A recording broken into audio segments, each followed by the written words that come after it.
네, 지금부터는 대북 정책에 대해서 다뤄볼 텐데요. 명실공히 대한민국 최고의 대북 정책 전문가 1타 강사를 모셨습니다.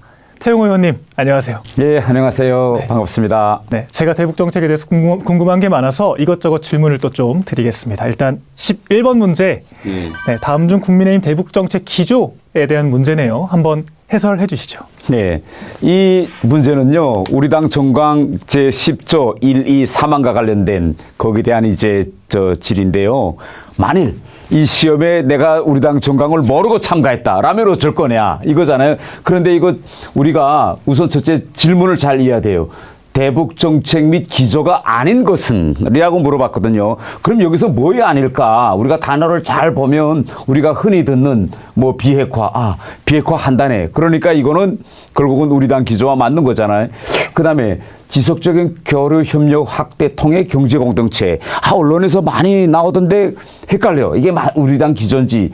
달을 보니까 북핵 문제인데 우리가 당사자로서 또 비핵화 한다 하니까 또 이건 또 우리 당 정책 정강에 맞는 거다. 또 라를 보니 학과 남부 태세 구축에서 힘을 통한 지속강 평화. 그러면 결국은 내가 우리 당 정강을 못 봤다고 할지라도 제일 헷갈리는 게 바로 요겁니다. 그래서 아닌 것은 이럴 때는 분명 제일 까리까리한 이것이 결국은 정답이다. 이렇게 돼서 결국은 답은 바로 2번 납니다. 대통령 선거에서도 되게 많이 회자가 됐던 그런 이슈잖아요. 그래서 제가 한 가지만 좀 질문을 드리고 싶은데 저희 당선인께서 선제 타격이라는 표현을 쓰셨는데 이에 대해서 약간 국민적인 우려들도 약간 있었어요. 선제 타격에 대해서 조금 더 설명을 해 주실 수 있을까요? 네, 우선 선제 타격에 대해서 말하기 전에 평화와 전쟁 이 개념에 대해서 우리가 똑바로 인식하고 그러면 이 평화와 전쟁의 그 구분점이 어디에 있느냐 그리고 선제 타격이라는 것이 바로 평화와 전쟁의 어느 위치에 있는가를 우리가 잘 알아야 되는데요. 우리가 이야기하는 선제 타격이란 가만히 있는 북한을 우리가 먼저 때려서 전쟁을 일으키는 선제 타격이 아니라 우리의 최후 수단으로서 북한이 정말 대한민국을 완전히 공멸할 정도에 이를 때 선제 타격으로서 우리를 구원하자는 겁니다. 결국 이것은 전쟁의 시작이 아니라 전쟁 진행 과정에 우리가 정말 마지막 공멸 단계에 이를 때 쓰는 최후 수단이다. 이렇게 우리가 볼 수 있겠습니다. 분명한 공격이 예측될 때 저희가 그 공격을 선제적으로 차단하는 것, 이게 바로 선제 타격이다. 이렇게 그렇습니다. 말씀을 해주신 것 같습니다. 네, 다음으로 12번 문제, 마찬가지로 대북 정책에 대한 문제, 그 중에서도 북한의 체제에 대한 문제인데요. 저는 이 문제가 상당히 어렵더라고요. 그러니까 북한의 실제 체제와 그 안에 담겨있는 또 이론들이 많이 다르잖아요. 한번 설명해 주시겠어요?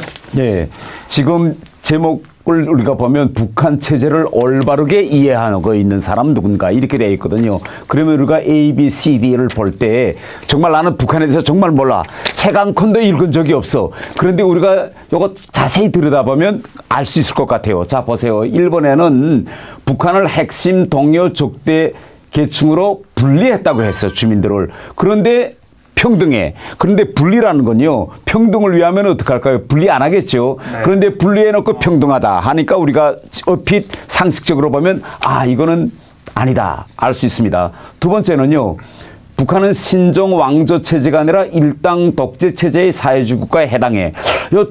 뒤에 있는 사회주의 국가는 알 것 같은데 앞에 있는 것이 가령 신조 왕조 체제일까 아닐까? 이게 좀 아리까리하죠. 그런데 우리가 이럴 때 얼핏 생각하는 게 김정은 이름을 생각하면 돼요. 그러면 김정은의 아버지는 누굴까? 김정일. 김정일의 또 아버지는 누굴까? 그러면 김일성이잖아요. 그러면 북한의 명칭은 공화국이지만 오직 이렇게 한 집안에서 할아버지, 아버지, 손자로 내려오는 거는 왕조 국가밖에 없거든요. 그러니까 이렇게 이야기하는 건 결국은 아니다라는 걸 알 수 있고 C와 D를 보면요.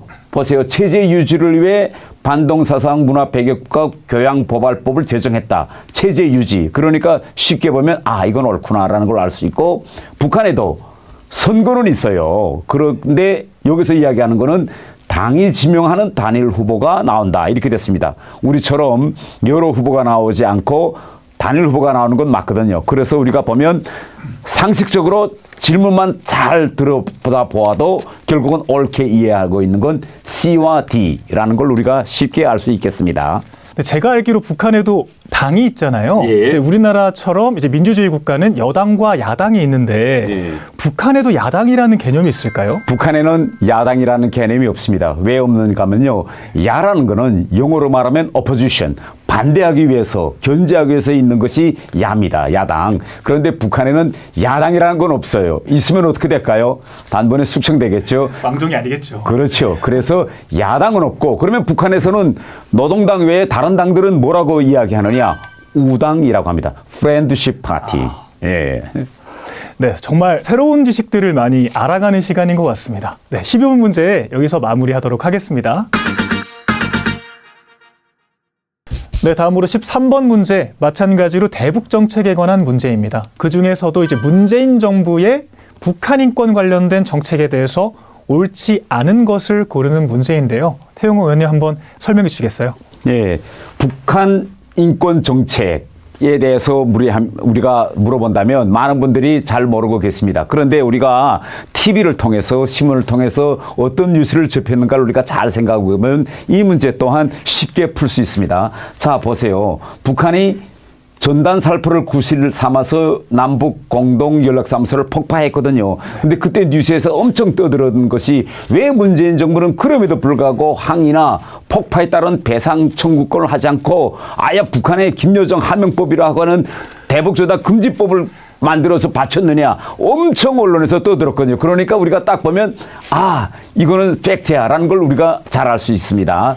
두 번째로 북한인권재단이 설립되지 않았고 북한인권대사도 4년의 공석이다라고 이제 보면서 우리가 하는 것이 북한인권법이 사장되었다고 할 수 있다라고 했는데 우리가 뉴스를 잘 되새겨보면 인권재단 문제라든가 북한인권대사 공석으로 남겨두었다고 언론에서 문재인 정부를 비판했다는 그런 사실이 금방 떠오를 겁니다. 그러니까 이것도 역시 팩트입니다. 다음 C인데요. 이게 대단히 아리까리해요.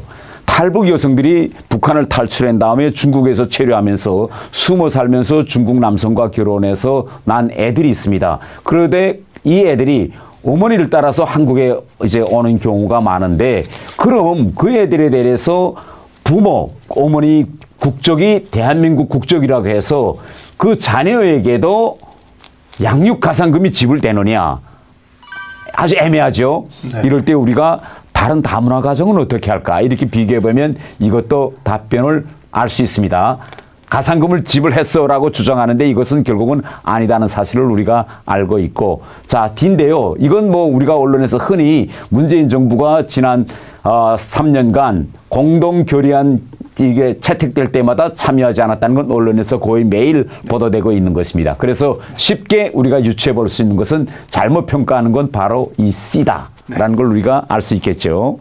네, 이게 민주당을 보면요. 북한이랑만 그렇게 협력을 하려고 하는 것 같아요. 그래서 또 하나 제가 의문이 있는데 그렇게 인권을 중시하는 민주당이 왜 북한 인권법에 대해서는 그토록 반대를 하는지 설명을 좀 드릴 수 있을까요?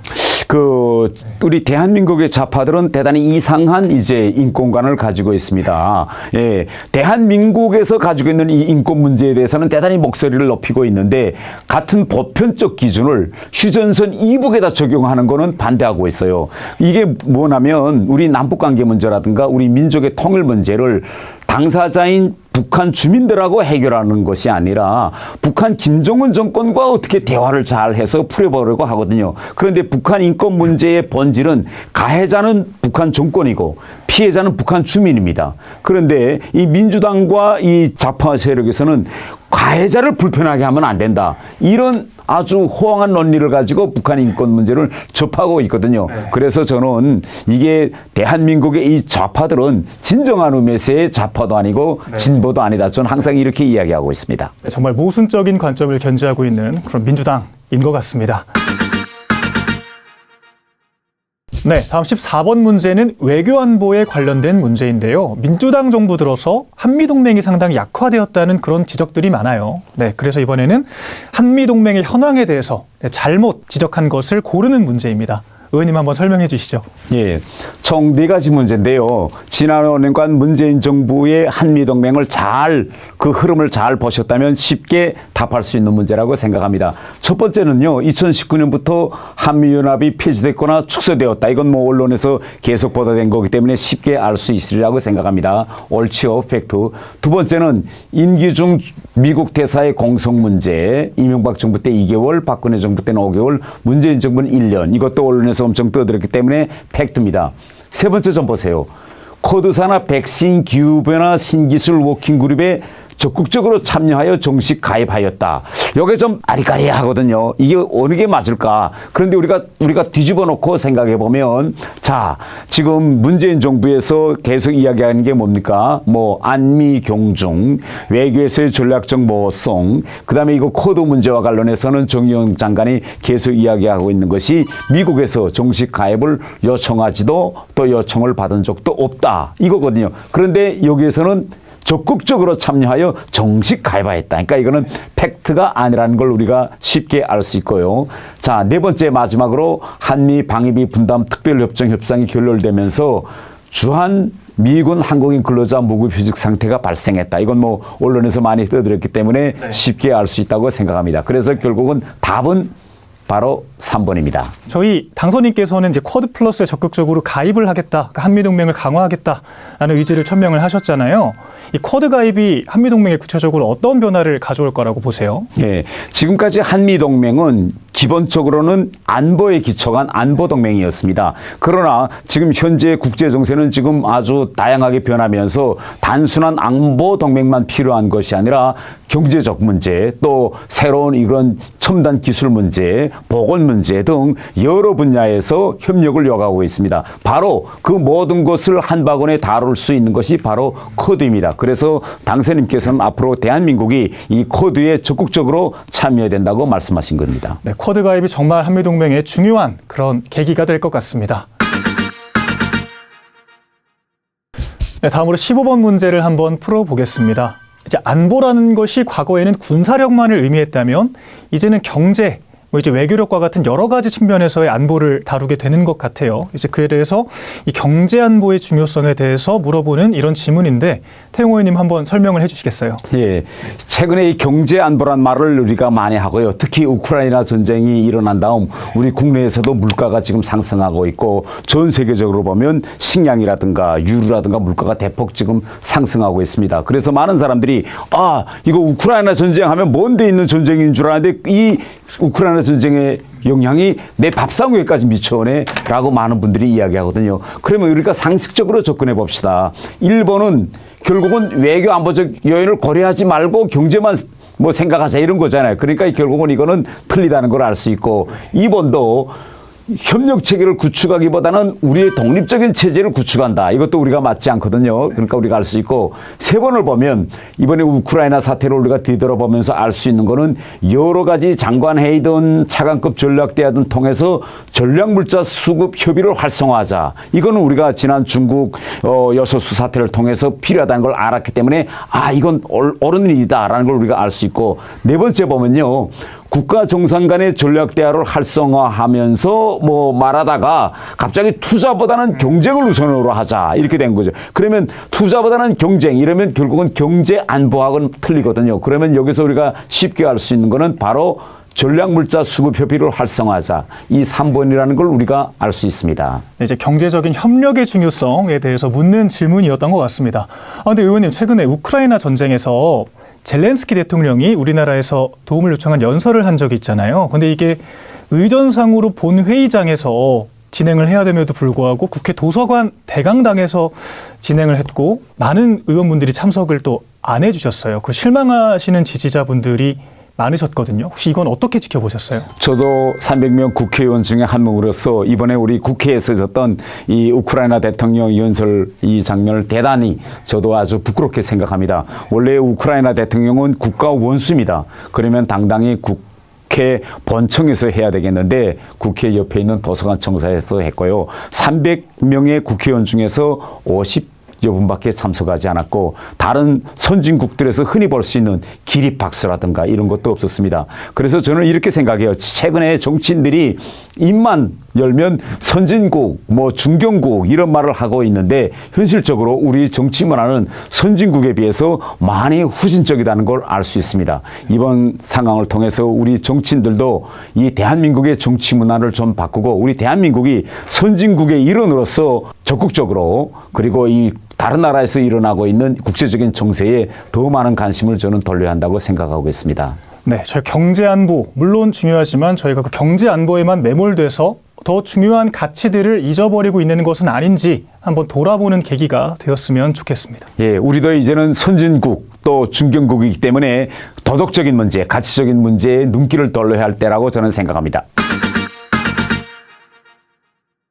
네, 다음으로 16번 문제 한번 풀어보겠습니다. 마찬가지로 외교안보 문제고요. 이 재외동포라는 개념에 대해서 옳은 것과 잘못된 것을 구분하는 문제인 것 같습니다. 이번에도 의원님 한번 부탁드리겠습니다. 예. 재외동포 여기에 대해서 지금 드루로 설명했는데 제가 먼저 어느 게 정답이냐라는 걸 말씀드리기 전에 시험 출제할 때 어떻게 출제하는가 제가 기법을 하나 드릴게요. 애매모호하게 만든 또 알 듯 또 모를 듯 하는 문제가 과연 여기서 어느 걸까라는 걸 우리가 보는데 그라든가 드라든가 루는 우리가 읽어봐도 쉬워요. 뭐 단기 해외여행자는 재외동포 혹은 재외국민에 포함되지 않는다. 적극 머리에 안겨져. 또 그도 외국에 거주한 우리 국민 대한민국 국민으로서 외국 영주권을 취득한 사람 모두 포함한다. 문장 일단 이해가 됩니다. 그런데요. 늘을 한번 읽어보세요. 대단히 힘들어요. 이게 도대체 뭐 한국계 외국인이 어떻게 된다는 건지. 그러면 이럴 때는요, 시험 칠 때 분명 여기에 그 무슨 함정이 있는 겁니다. 그래서 쉽게 이야기하면 16번 부분에서 잘못된 설명은 바로 늘입니다. 이렇게 문제를 쉽게 푸는 전략까지 이번에 설명을 해주신 것 같습니다. 네, 정답은 니은이라고 말씀을 해주셨는데요. 그럼 정확히 니은에서 어떤 부분이 잘못됐는지 조금 더 구체적으로 설명을 해주시겠어요? 예, 우리가 일반적으로 이 문제가 나오면 제일 헷갈리는 게 동포와 국민 개념을 자꾸 헷갈립니다. 그런데 국민은 나라 국자를 썼거든요. 동포에는 국자가 없죠. 그렇기 때문에 대한민국 국적을 소유하지 않은 한국계 외국인도 재외 동포에는 포함됩니다. 국민은 아니지만. 네. 근데 여기서는 재외 동포에 포함되지 않는다고 했거든요. 그래서 결국은 이것은 잘못된 설명인 겁니다. 네, 제가 이 문제를 풀면서 살짝 궁금한 점이 있었어요. 이제 리을을 보면 단기 해외 여행자는 포함되지 않는다라고 되어 있잖아요. 그런데 이게 젊은 분들 요새 워킹 홀리데이를 많이 가잖아요. 6개월에서 1년 정도 사실 장기 체류를 하는데 이 경우에는 이걸 단기 해외 여행자랑 같이 봐야 될지 아니면 달리 봐야 될지. 이런 경우 기준점이 있습니다. 자기가 주민등록을 여전히 자기 거주지에 가지고 있느냐 아니면 주민등록을 떼가지고 해외에 가느냐 이 문제를 이제 우리가 볼 수 있거든요. 그런데 지금 워킹 홀리데이에 갈 때는 대부분 사람들이 자기 집 거주지나 주민등록을 그대로 유지한 채 가고 있습니다. 그래서 워킹 홀리데이에 가는 사람들도 역시 단기 해외 여행자에 포함됩니다. 네, 워킹 홀리데이를 가는 경우에도 재외 동포에는 포함되지 않는 것이군요. 예, 그렇습니다. 네, 태용 의원님 설명 너무 감사드립니다. 네, 이것으로 대북 정책과 외교안보 분야에 대한 모든 설명을 마무리를 했습니다. 이제 오늘 설명을 도와주신 대북 정책 1타 강사 태용 의원님 너무 감사드립니다. 예, 여러분 그리고 시험 잘 보셨나요? 그리고 방금 제가 말씀드린 이 답변도 이해되셨나요? 여러분 아마 이번 답변을 통해서 대북 정책과 또 우리 외교 정책에 대해서 한층 더 이해를 하셨다면 감사하겠습니다. 네, PPAT 응시하셨던 모든 여러분 너무 고생 많으셨고 원하시는 좋은 결과 얻으시기를 정말 간절히 바라보겠습니다. 여러분 모두 수고하셨습니다. 감사합니다.